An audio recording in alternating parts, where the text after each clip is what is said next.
3절에서 7절 말씀입니다. 3절 제가 먼저 읽겠습니다.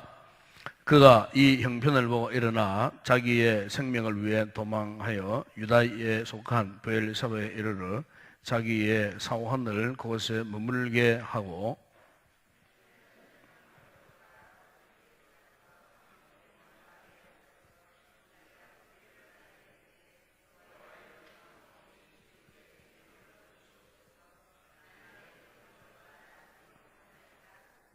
오랫나무 아래에 누워 자더니 천사가 그를 어루만지며 그에게 이르되 일어나서 먹으라 하는지라.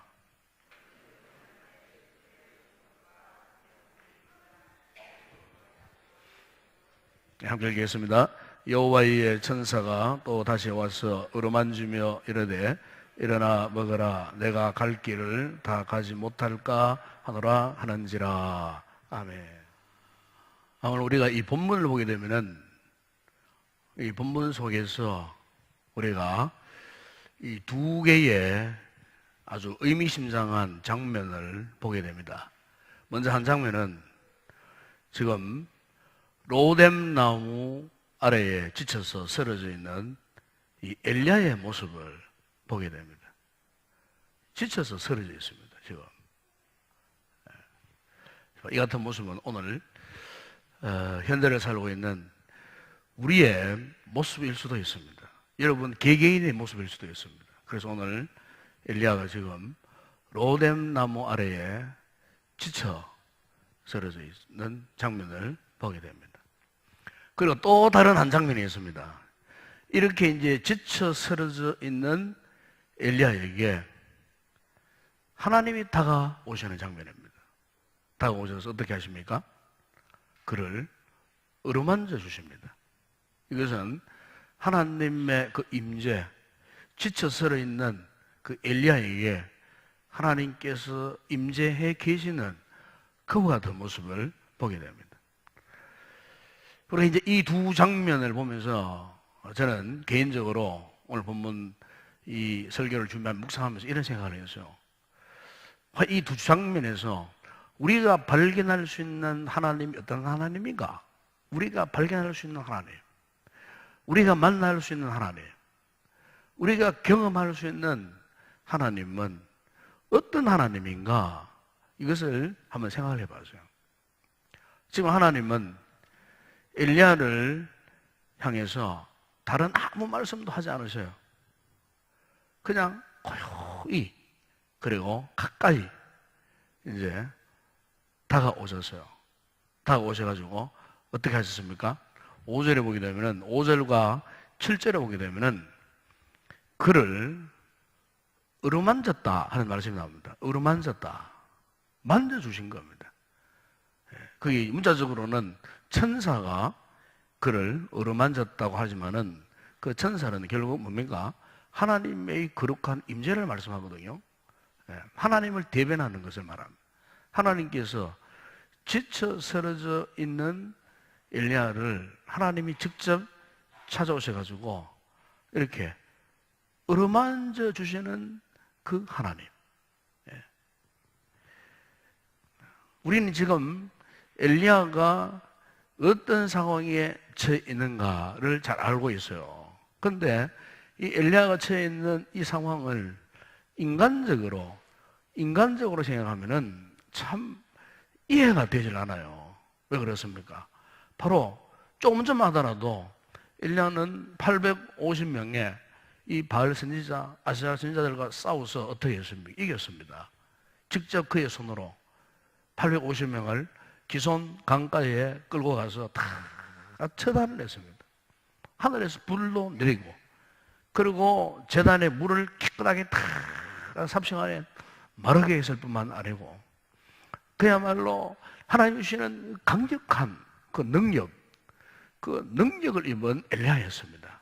그래서 주변에 이스라엘 백성들이 환호하고 그를 위대한 하나님의 종으로 우러러보는 그런 기회가 되게 했던 그런 사건이 있었습니다. 그런데 그와 같은 그 상황과는 전혀 다른 오늘 본문에 보게 되면은 엘리야가 어떤 상황에 처해 있냐면은 3절에 보게 되면은 그가 이 형편을 보고 일어나서 자기 생명을 위하여 그랬어요. 여기에 자기 생명을 위했다고 하는 말은 자기 목숨을 위해서, 자기 목숨을 부지하기 위해서 어떻게 했다고요? 도망을 했습니다. 그러니까 엘리야가 지금 도망친 것은 자기 목숨을 위해서 했다는 거예요. 그것도 남쪽 유다, 부엘세바 지경까지 그런 목숨 걸고 도망친 이와 같은 모습을 여기에서 우리가 볼 수가 있습니다.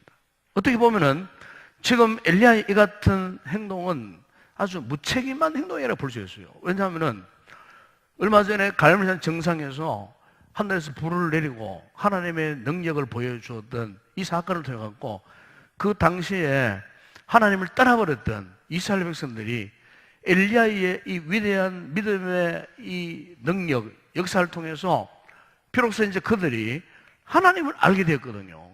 하나님을 비로소 알게 되었어요.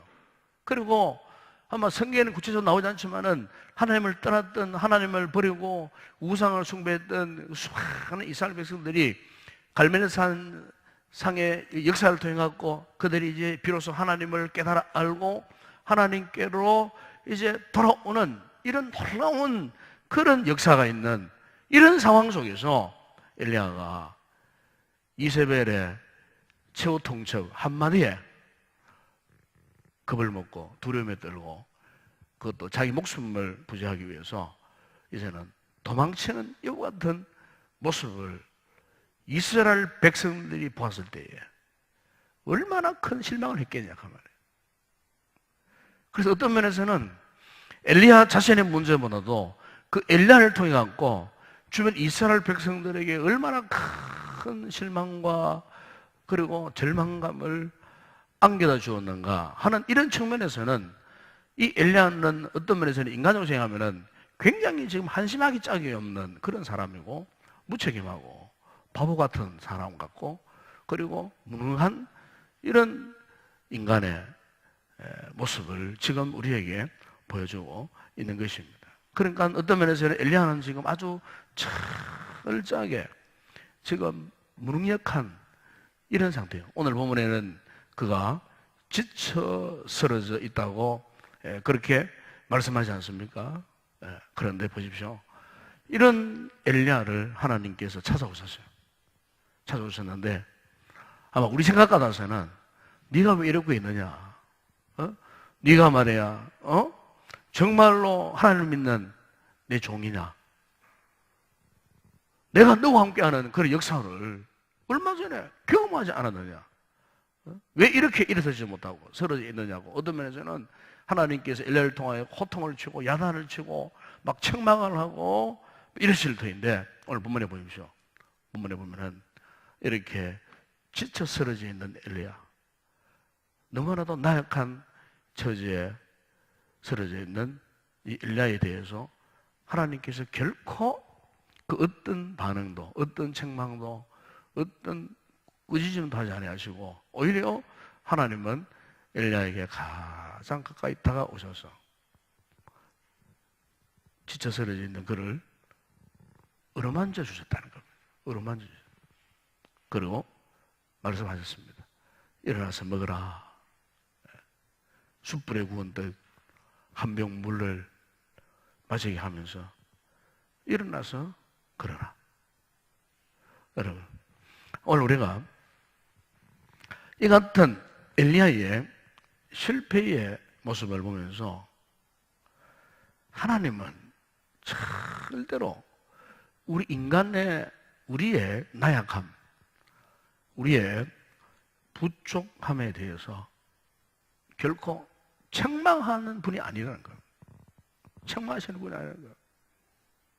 여러분, 오늘 우리가 하나님을 나의 하나님으로, 하나님을 나의 아버지로 믿고 의존하고 의탁하고 어떤 상황 속에서도 불구하고 그분을 끝까지 신뢰할 만한 이유가 바로 이거예요. 우리 하나님은 절대로 우리가 어떤 나약한 처지에 빠지고 떨어진다 할지라도 그분은 절대로 우리를 책망하거나 우리를 꾸짖는 그런 분이 아니고 오히려 우리의 나약함을 공감하시는 거, 공감해 주시는 거. 우리의 처지와 우리 형편을 그 누구보다도 잘 알아서 이해해 주시는 그런 하나님, 그런 좋으신 하나님, 그런 분임을 오늘 우리는 이 본문에서 발견해야 하는 것입니다. 그래서 여러분 히브리서 4장 15절을 보게 되면 이런 말씀 있지 않습니까? 우리에게 있는 대제사장은 우리의 연약함을 동정하지 못하실 리가 아니요, 모든 일에 우리와 똑같이 시험을 받으신 분이라고 그랬어요. 그러니까 오늘 우리 성도들이, 오늘 우리가 개인적으로 때로는 참 인생의 여러 가지 문제 앞에서 지쳐 쓰러질 때, 그서로 그 누구한테도 하소연할 수 없고 그 누구한테도 이야기할 수 없는 이런 어떤 면에서는 내 힘으로 감당할 수 없는 이런 문제를 끌어안고 홀로 눈물 흘리고 홀로 지쳐 쓰러졌을 때에 그 누구도 알아주지 못하지만은, 그러나 여러분 우리가 믿는 하나님은 우리 형편 처지를 아시고 오늘 엘리야에게 이렇게 찾아오셔갖고 어루만져 주시고 이렇게 일어나라 고 말씀하셨던 그 하나님, 그런 좋으신 하나님이 오늘 우리의 하나님이 되신다는 사실을 우리 성도들은 잊지 말아야 할 것입니다. 제가 이제 헬리나 우엔 이야기를 자주 합니다만은, 헬리나 우엔이 쓴 책이 좋은 책들이 많이 있어요. 영적 발로동으로 시작해서 여러 가지 하는 책들이 있는데, 이제 이 헬리나 우엔에 대한 일화가 굉장히 많습니다. 굉장히 많은데, 본래 이제 헬리나 우엔은요, 하버드대, 미국 하버드대의 아주 유명한 교수였습니다. 그 하버드대에 참 이렇게 이 교수직을 갖는 것 자체만 해도 영광이잖아요. 세계 최고의 대학 아닙니까? 그런데 어느 날 이 헬린 나우엔이 하버드 대학교 이 교수직을 내려놓습니다. 내려놓고 어떻게 하냐면은 캐나다 토론토에 가면은 라르시 공동체라는 공동체가 있었어요. 이 라르시 공동체는 이 정신 박약한 박약아들이 모여 있는 그런 공동체예요. 그래서 이 헬린 나우엔이 세계 최고의 대학 교수직을 졸지에 내려놓고 캐나다 토론토의 라르시 공동체에 들어갑니다. 그 정신 박약 아들을 위해서 일평생 남은 생애를 하나님께 드리기 위해서 들어가는데, 이 헬리나 오웬이 이 나르시 공동체에 들어가야 된 동기가 있었어요. 그 동기가 뭐냐면은, 그가 한 번은 러시아 상트페트르부르크라고 하는 그 지역에 이제 여행을 했어요. 여행을 하다가 그 지역에 있는 에르미타주라고 하는 이 박물관이 있었습니다. 그 박물관에 들어갔어요. 박물관에 딱 들어갔는데, 박물관에 그 유명한 렘브란트가 그린 그림이 한 점 있었어요. 그림이. 그 그림이 뭐냐면은 탕자의 귀향이라는 그림이에요. 인터넷에 가보면 그림이 나옵니다. 한번 궁금하시면 한번 들어가 보세요. 그 탕자의 귀향이라는 그림이 있어요. 그 그림 보게 되면은 탕자가 이제 둘째 아들이 집난 탕자가 혈압망탕하다가 아버지께로 돌아옵니다. 그러면 아버지가 이제 그 아들을요, 그 아들은 무릎을 꿇고 있고 그 아버지가 아들의 어깨와 목을 감싸면서 이렇게 정말로 그 아들을 막 사랑스러워하는 그런 어떤 감정을 표하는 모습으로 그 아들을 측은하게 여기고 그 아들을 이렇게 조용하게 어깨를 감싸면서 아들을 바라보는 그런 그림이에요. 근데 그 그림 옆에 첫째 아들이 딱 서 있어요. 바로 옆에 첫째 아들이 그 집 나간 동생이 돌아온 그 모습을 보고는 시기하고 질투하는 무서운 눈빛으로 막 째려보는 그런 그림이에요. 바로 이 그림을 헨리 나우엔이 이 박물관에서 딱 봤는데 그게 완전히 사로잡혀버린 거예요. 그 그림에. 그래서 수시간 동안 그 자리를 떠나지 않고 그 자리에 앉아가지고 그 그림에 집중을 한 거예요. 며칠 후에 다시 또 그 방문을 찾아갔어요. 또 헬린 나우멘이 거의 4시간 이상 그 그림에 몰두를 했는데, 그 그림을 바라보면서 그가 무엇을 감동받았냐면은 하나님의 사랑에 대한 감동을 받은 거예요. 이때까지 한 번도 경험하지 못했다. 하나님의 그 크고 놀라운 은혜와 사랑, 집 나간 그 둘째 아들을 품어 주시는 그 아버지의 사랑, 그 하나님의 사랑, 이 렘브란트의 이 당자의 귀향이라는 이 그림을 보는 순간에 이 헬린 나우엔이 마음에 큰 감동을 받고, 내 남은 생에 하나님의 은혜와 하나님의 이 사랑을 내가 보답하리라고 하는 그 결단을 그 순간에 하게 됩니다. 그래서 돌아와가지고 그가 하버드대 이 교수직을 포기하고 러시 공동체에 남은 생애를, 그가 죽을 때까지 그 러시 공동체에 들어가가지고 그 장애인들을 주님의 사랑으로 돌보고 헌신하다가 그 공동체에서 죽었다는 그런 이야기.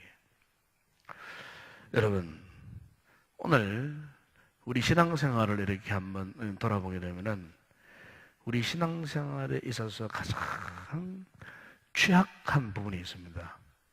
취약한 부분. 우리가 뭐 신앙에 윤리 없는 것도 아니고, 신앙의 경력이 없는 것도 아니고, 뭐 교회에 직분이 없는 것도 아니고, 열심이 없는 것도 아니에요. 나름대로 우리가 각자가 믿음 생활 잘한다고 생각해요. 그런데 중요한 것은 뭐냐면은 믿음 생활 가운데 하나님과의 이 영혼의 소통이 없는 분들이 있다고 말합니다. 살아계신 하나님, 지금도 우리 가운데 살아 역사하시는 그 하나님, 추상적인 하나님이 아니에요. 우리가 믿는 하나님은 성경에 기록된 뭐 지식, 이 말씀에만 있는 하나님이 아니에요. 하나님을 그래서 우리가 잘못 인식해가지고 지식적으로 알고 있는 하나님, 이 하나님만 생각하거든요, 우리가. 그러나 절대로 하나님은 지식이라는 것에 갇혀있는 분이 아니에요. 하나님은 지금도 살아계시고, 지금도 우리가 갖고 있는 인격을 통해 갖고 우리가 얼마든지 살아계신 그 하나님의 임재를, 살아계심을 얼마든지 지금도 경험할 수 있는, 지금도 생생하게 살아 역사하시는 그 하나님, 그 하나님과의 영적인 소통이 없는 그런 믿음 생활을 하는 그런 분들이 오늘날 교회 안에 많이 있다는 거예요. 신앙을 지식으로, 관념으로만 취급해버리는 그런 분들이 있다는 거예요. 정말 우리가 하나님의 살아계신 하나님을 만나고 찬송 부를 때에 정말 살아계신 하나님을 향하여 찬송하고, 기도할 때 살아계신 하나님 앞에 하나님의 이 살아계심을 우리가 느끼고 경험하고 그분과 소통하면서 우리가 기도해야 되는데, 기도가 하나의 중들이면 연불처럼 해버리고 중분번 해버리고 찬송을 불러도 별로 의미가 없어요. 살아계신 하나님과는 전 상관없는 찬송을 하게 되고, 설교를 들어도 살아계신 하나님의 음성을 듣지 못하고 사람의 말로만 듣고 끝나버리는, 그냥 지식만 더해버릴 뿐, 정말 말씀을 통해서 살아계신 하나님과 영적인 소통을, 영혼의 소통을 이루지 못하는 이와 같은 취약한 부분이 오늘 우리에게 있다는 겁니다. 오늘 이 밤에 우리 성도들도, 오늘 엘리야가 지쳐 쓰러져 있었을 때에 하나님이 거기 찾아오셔갖고 그를 부드럽게 어루만져 주시는, 터치하시는, 여러분 기도 가운데에 하나님의 여러분의 영혼을 만져주시는, 여러분 아픈 부분, 여러분의 상처난 부분, 지금 내가 도저히 견딜 수 없는 이 고통의 문제, 인생 문제를 끌어안고 내가 지금 전전긍긍하고 눈물 흘릴 때에 살아계신 그분이 직접 오셔갖고 여러분의 기도 가운데에 우리 영혼을 터치해 주시고 어루만져 주시는 이런 하나님의 살아계시고 역사하시는 이 하나님을 오늘 이 밤에 여러분 만나고 돌아가는 성도들이 되기를 주의 이름으로 축원합니다. 예? 여러분, 우리가 성경을 보게 되면요, 성경에 질병에 관한 이야기들이 많잖아요. 질병들이 많아요. 그 많은 질병들 가운데에 하나님이 특별히 저주스럽게 아주 추하게 더럽게 했던 질병이 하나 있어요. 그 무슨 질병인지 아십니까? 네. 바로 그것은요, 이 문둥병입니다. 문둥병. 나병을 말하는 거지. 나병을 왜 하나님이 그렇게 저주스럽게 더럽게 취급하셨느냐? 그렇잖아요. 여러분, 나병 걸려보세요. 성경에. 나병 걸리면은 모든 사람과 관계를 못해요. 소통할 수 없어요. 누구도 만날 수 없어요. 소외된 지역에, 특별한 지역에 갇혀갖고 다 나을 때까지 나오지도 못해요. 철저하게 격리당하는 병이 바로 이 나병, 이 문둥병이라는 거예요. 그럼 하나님께서 왜 그와 같은 이 나병을 그렇게 철저하게 격리할 수밖에 없었는가? 왜 나병을 그렇게 치욕스럽고 더럽고 저주스러운 병으로 하나님이 치부할 수밖에 없었는가? 단순히 그 병이 갖고 있는 뭐 전염성이나 뭐 더러움 때문에 그런 게 아니에요. 그 병에 걸리면은 모든 감각이 상실되어 버린 거예요. 모든 감각이. 다시 말하면은 우리 영혼에 나병이 걸리면요, 모든 영적 감각이 사라져 버리는 거예요. 무슨 말입니까? 하나님과의 영적인 교통이 끊어져 버리는 거예요. 이런 측면에서 하나님은 나병을요, 영적으로 굉장히 저주스러운 병으로 취급해 버리신 거예요. 영적으로 문둥병이 걸려보세요. 감각이 사라져 버려요. 오늘 우리가 신앙적으로요, 이 병에 걸려보세요. 감각이 사라져 버려요. 하나님을 마음으로 느끼는 감각이 사라져 버려요. 그러면서도 자기 하고 싶은 대로 다 해버리는 거예요. 하나님에 대한 감각은 사라지면서도 자기 하고 싶은 대로 다 해버리는 거예요. 맞죠, 여러분? 자폐아와 같은 모습. 자기 마음대로. 다른 사람 말 듣지 않아요. 하나님의 말씀을 경청하지도 않아요. 하나님께서 어떤 말씀을 하시더라도 그 사람에게는, 영적으로 나병이 걸린 사람은 아무런 상관이 없어요. 아무런 소용이 없어요. 아무리 하나님이 내가 너를 사랑한다, 내가 너를 사랑한다고 말씀하셔도 그 하나님의 사랑에 대해서 전 느끼지를 못해요. 왜요? 영적 감각이 지금 죽어버린 거예요. 오늘 우리가 믿음 생활을 하면 할수록, 신앙 열린이 오래되면 오래될수록 우리가 가장 경계해야 할 영적인 질병이 이겁니다. 영적인 나병.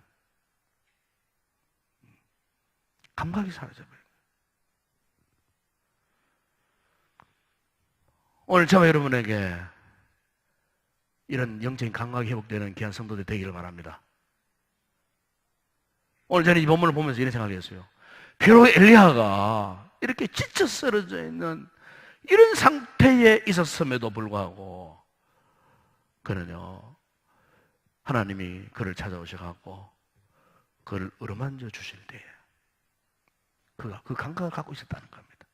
하나님이 그를 찾아오셔가지고 만져주시는, 터치해주시는 이 사랑의 손길, 은혜의 손길, 치료와 회복의 손길, 이 감각, 이걸 갖고 있었다는 거예요. 아마 여러분 잘 알겠지만은 인생의 삼중고를 알았던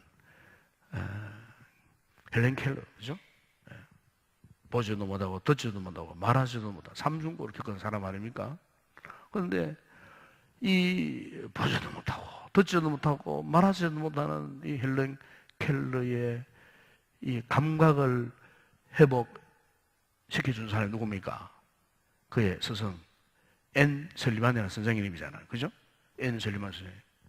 이 앤 설리만 선생님이 보지도 못하고 듣지도 못하고 말하지도 못하는 이 헬렌 켈러에게 모든 사물을 느낄 수 있는 감각 훈련을 시켰어요.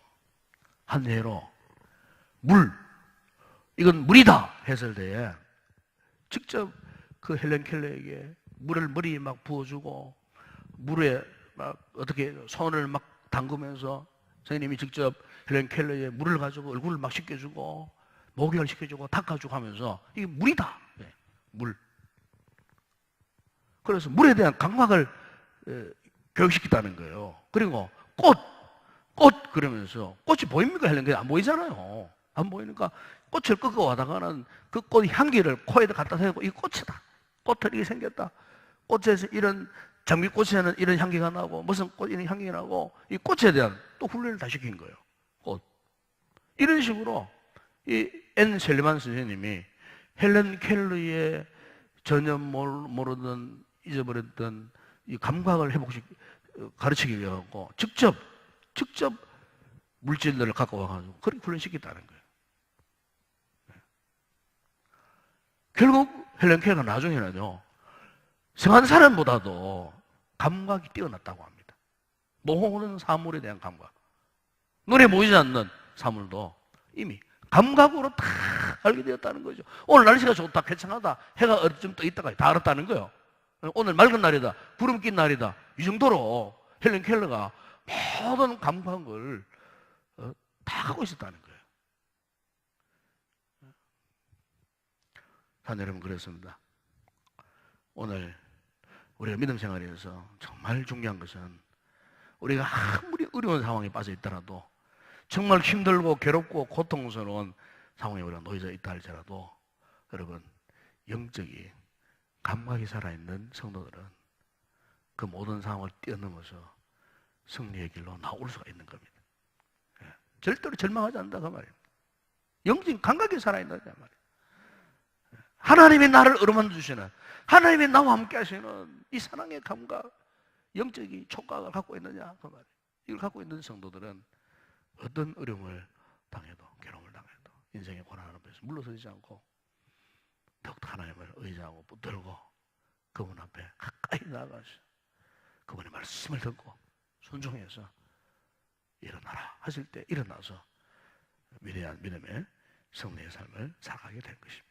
이 밤에 찾아주신 하나님의 은혜, 엘리야를 어루만져 주셨던 이 하나님의 이 손길, 이 손길을 오늘 우리 성도들도 찬송 부르고 기도하는 가운데 느끼고 또 경험하고 하나님의 죄를 새롭게 경험해서 절망 가운데 일어나서 참으로 어떤 상황 속에서도 승리하며 나아갈 수 있는 그런 위대한 믿음의 성도들 되기를 주의 이름으로 축원합니다.